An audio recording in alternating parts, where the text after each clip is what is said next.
Assalamualaikum warahmatullahi wabarakatuh. Alhamdulillah alladzi arsala rasulahu bil huda wa dinil haqq liyudhhirahu 'ala ad-dini kullihi wa kafa billahi shahida. Asyhadu an la ilaha illallah wahdahu la syarika lahu wa asyhadu anna Muhammadan 'abduhu wa rasuluhu la nabiyya ba'dahu. Allahumma shalli wa sallim 'ala Muhammad wa 'ala alihi wa ashabihi ajma'in. Qala Nabi sallallahu alaihi wasallam, inna as-sidqa yahdi ila al-birr wa inna al-birra yahdi ila al-jannah wa inna ar-rajula la yasduqu hatta yudhar siddiqan wa inna al-kadhiba yahdi ila al-fujur wa inna al-fujur yahdi ila an-nar wa inna ar-rajula la yakzibu hatta yuktaba kazzaban. Sadaqatan ya. Kita bersyukur kepada Allah atas segala nikmatnya, mengucapkan alhamdulillah. Salawat dan salam kita sampaikan kepada junjungan kita Rasulullah sallallahu alaihi wasallam. Kaum muslimin dan muslimat jamaah saudara yang dimuliakan Allah, pada dasarnya setiap manusia ingin derajatnya terangkat dalam kehidupan ini. Untuk mendapatkan terangkatnya derajat itu, setiap orang mampu melakukan apa saja. Kita bekerja, berdagang untuk mengangkat derajat kita. Saudara kita bekerja sebagai ASN untuk mengangkat derajat. Saudara kita yang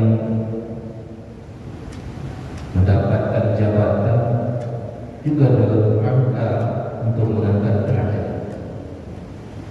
Intinya setiap manusia ingin derajatnya terangkat dalam kehidupan.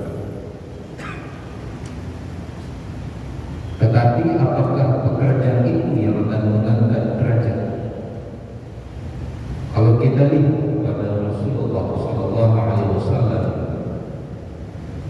beliau seorang pedagang, tapi beliau tidak terkenal sebagai pedagang yang banyak hartanya, tapi beliau terkenal seorang pedagang yang jujur.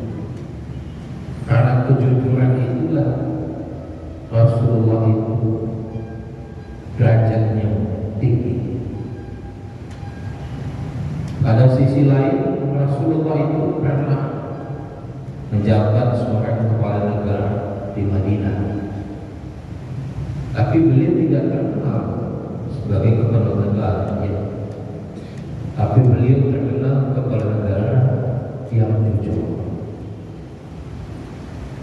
Dari sini kita melihat bahwa terangkatnya derajat seseorang itu bukan karena apa yang dimiliki, jujur. Kalau kita lihat dari sisi hubungannya dengan Allah Subhanahu wa ta'ala, maka jujur ini merupakan bagian dari kecintaan kita kepada Allah Subhanahu wa ta'ala.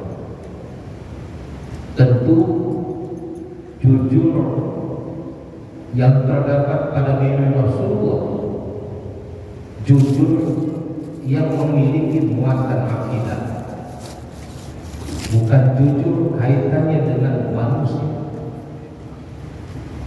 Kalau jujur itu cenderung dikaitkan dengan manusia, Maka kejujuran itu praktis terjadi kalau dilihat oleh manusia. Tetapi kalau kejujuran itu dikaitkan dengan Allah, maka kapanpun, dimanapun, dalam kondisi apapun, dia mesti jujur. Kenapa? Karena dia merasa dilihat oleh Allah.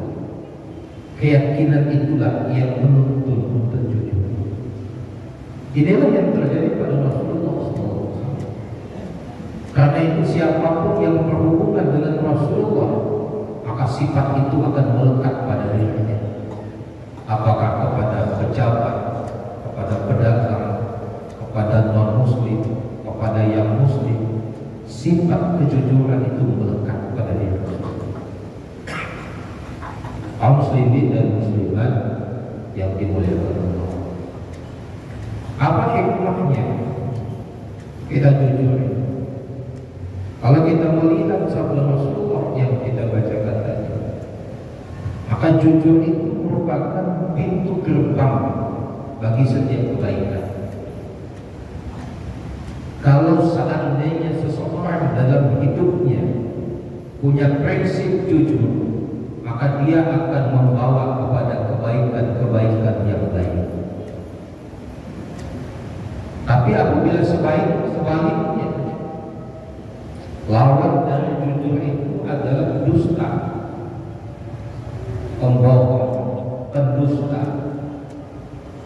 Maka kalau seandainya ada orang dalam kehidupan ini dia dikendalikan oleh sifat kebohongan dan pendusta itu, maka dusta itu akan menjadi pintu kejahatan-kejahatan yang lain. Karena itu, kalau seandainya atau ketika kita ingin mengangkat derajat kita, maka sebenarnya derajat kita itu terangkat dengan kebaikan yang kita lakukan. Terutama sekali kaitannya dengan pekerjaan kita. Maka jujur menjadi penting. Ketika kejujuran itu melekat di dalam diri kita, maka akan muncul kecerdasan, akan muncul amanah.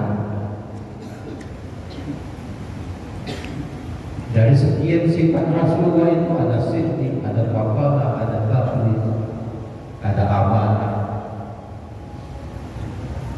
Artinya kalau seandainya kita mengangkat derajat kita tidak dengan berapa banyak harta yang bisa kita kumpulkan, tapi dengan sifat kejujuran yang kita miliki. Inilah kata Rasulullah, inna sidqa yahdi ilal birr. Sesungguhnya jujur itu akan menuntun kepada kebaikan, akan menuntun kita berbuat kebaikan yang lainnya. Wa innal birra yahdi ilal jannah. Dan setiap kebaikan yang kita lakukan, dia akan menuntun kita ke dalam ketenangan hidup, ke surga. Maka seseorang yang membiasakan hidupnya di dalam kejujuran, karena memang kejujuran itu tidak akan bisa kita dapati kalau tidak dibiasakan, maka dia akan siddiq dalam pandangan Allah Subhanahu wa taala. Karena itu Bapak Ibu yang dimuliakan Allah, agar kita bisa melakukan kebaikan-kebaikan, maka pintunya adalah pastikan kita memiliki kejujuran atas nama kaitannya dengan Allah Subhanahu wa taala. Mudah-mudahan